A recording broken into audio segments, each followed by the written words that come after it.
social européen. Et pour 4 minutes.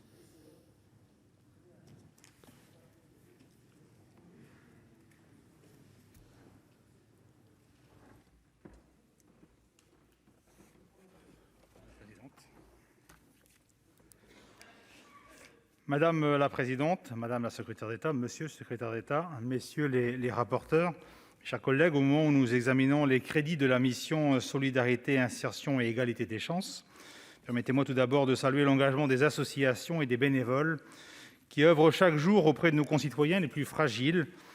La solidarité, c'est aider chacun à porter le poids de la vie et à la rendre plus facile, comme l'écrivait Henri-Frédéric Amiel. L'examen de ces crédits revêt une dimension particulière en raison de la crise sanitaire, économique et sociale qui frappe notre pays. Cette crise qui a précipité 1 million de nos concitoyens dans la pauvreté, ils sont étudiants, intérimaires, commerçants, auto-entrepreneurs ou même salariés fragilisés par le chômage partiel, et la liste est encore longue. Ces nouveaux visages de la précarité franchissent pour la première fois les portes des associations et des banques alimentaires. En 1849, Victor Hugo s'insurgeait contre l'incapacité de la société à éradiquer l'extrême misère dans un discours devant l'Assemblée constituante.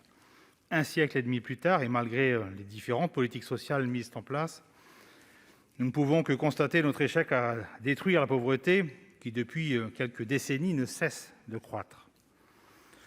Pour faire face à la crise, le gouvernement a déjà mis en place plusieurs mesures dans le cadre de la stratégie nationale de lutte contre la pauvreté, et le Premier ministre a annoncé jeudi dernier la création d'une aide mensuelle exceptionnelle de 900 € pour les travailleurs précaires jusqu'en février 2021. C'est une bonne nouvelle, même si ces aides ponctuelles sont les bienvenues. Je pense toutefois, et nous pensons, qu'il nous faudra à terme trouver le moyen de lutter contre la pauvreté avec des dispositifs plus structurels. À ce titre, monsieur le secrétaire d'État, pouvez-vous nous apporter quelques précisions sur l'état d'avancement des travaux engagés sur le revenu universel d'activité ?